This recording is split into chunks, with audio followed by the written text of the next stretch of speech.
Hola, continuamos con el desarrollo de las guías de análisis económico y en esta oportunidad llegamos al final de los contenidos y vamos a abordar entonces los temas de la última bolilla que tratan sobre las cuestiones relacionadas con el comercio exterior y el modo como se relacionan las economías de los diferentes países. Vamos a utilizar entonces, como siempre, una gráfica para entender cómo funciona, en este caso, las políticas de alianzas internacionales entre los países.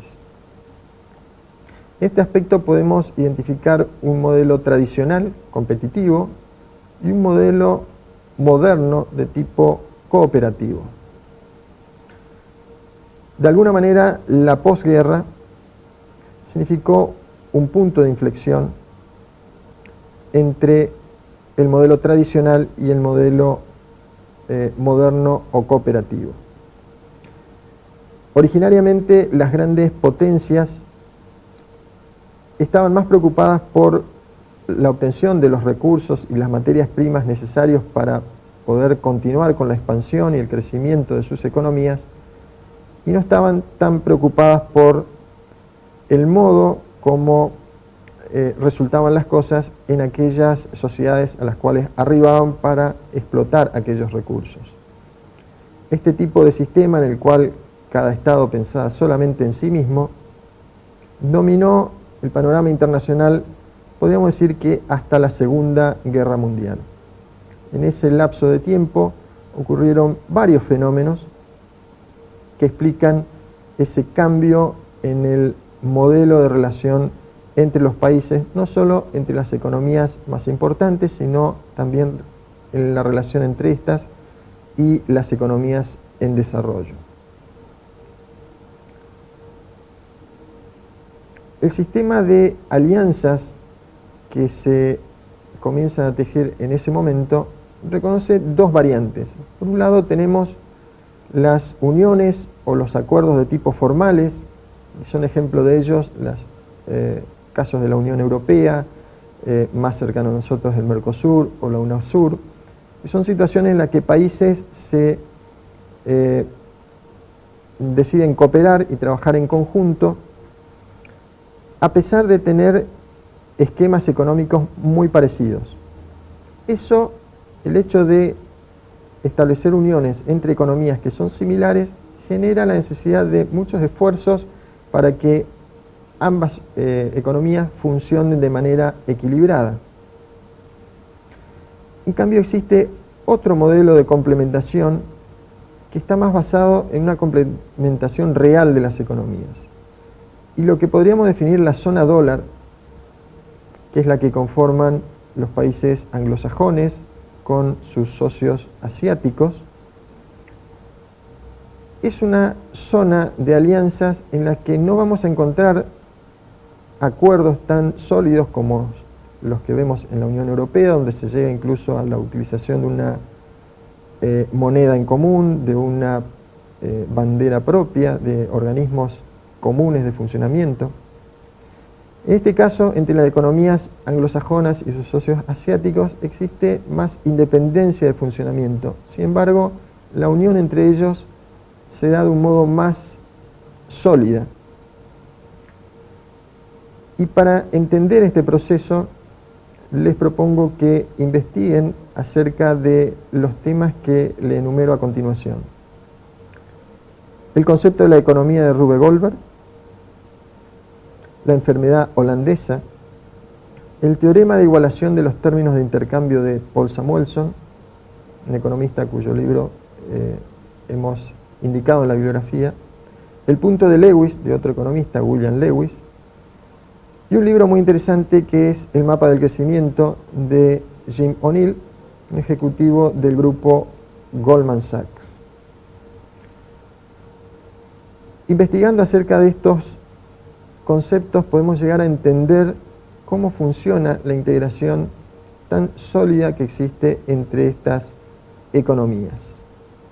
Entonces, por un lado decimos que tenemos acuerdos de tipo formales que demandan muchos esfuerzos para que las partes respeten las condiciones y realmente se cumplan los objetivos, y otras uniones más basadas en una complementación real de las economías, donde una característica interesante es que vamos a observar la unión de economías muy diferentes.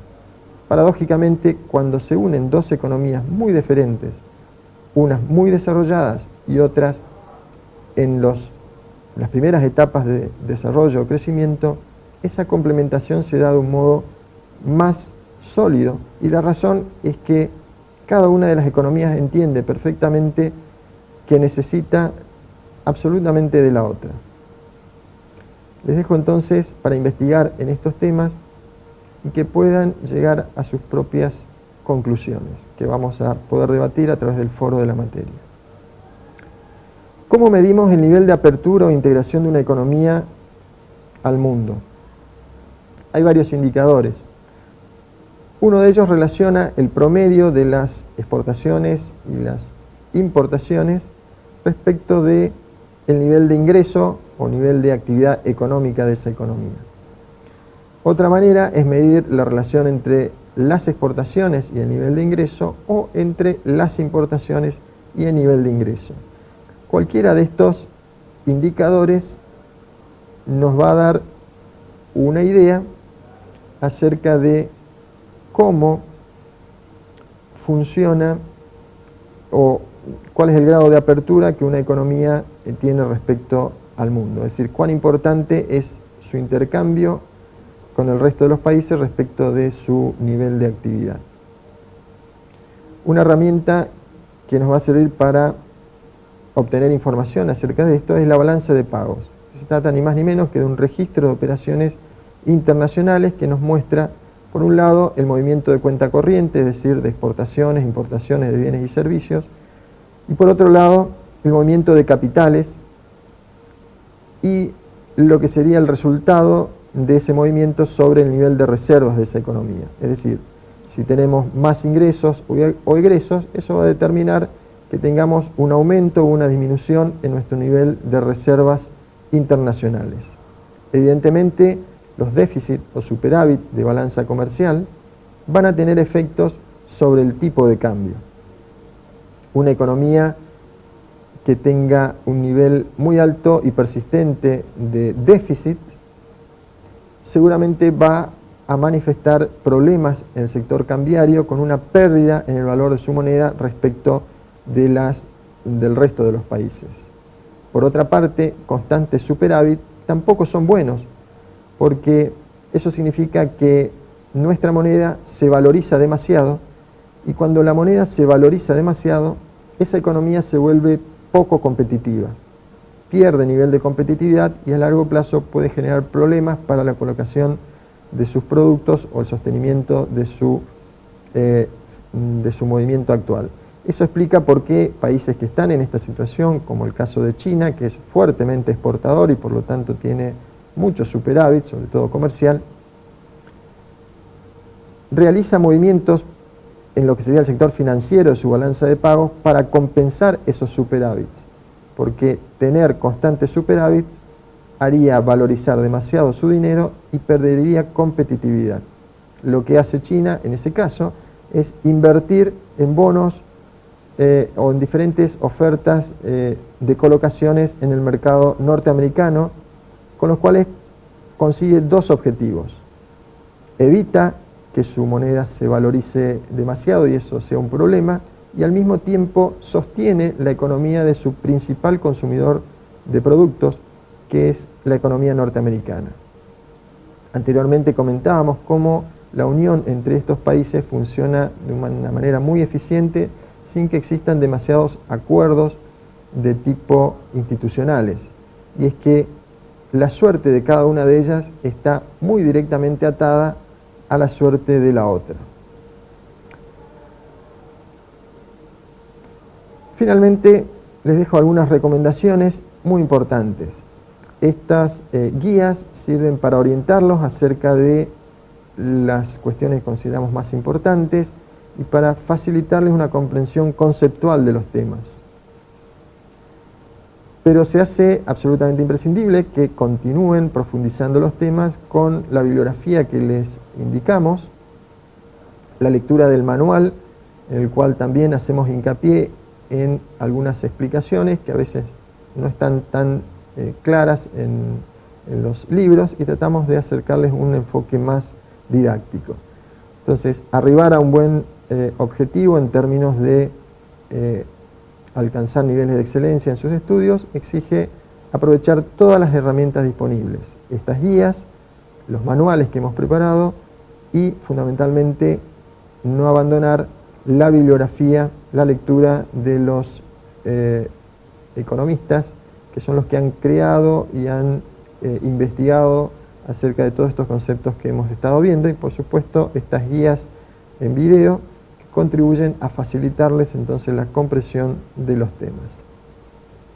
De esta manera terminamos con el desarrollo de estos temas a través de estas guías, y esperamos haber cumplido con el objetivo de facilitarles o acercarles la comprensión conceptual de los temas, que es algo a lo que pretendemos arribar de manera sustancial, porque como hemos dicho al principio, la educación en la sociedad actual debe estar orientada no solamente a la transmisión de conceptos y de información, sino fundamentalmente a desarrollar en ustedes las aptitudes y las actitudes que los llevan a poder utilizar esa información para poder resolver los problemas y para poder ser además creadores de nuevos conocimientos. Porque recuerden que en todas sociedades que pretenda ocupar lugares de liderazgo es necesario saber lo que los demás todavía no saben, es decir, ser creadores de conocimiento.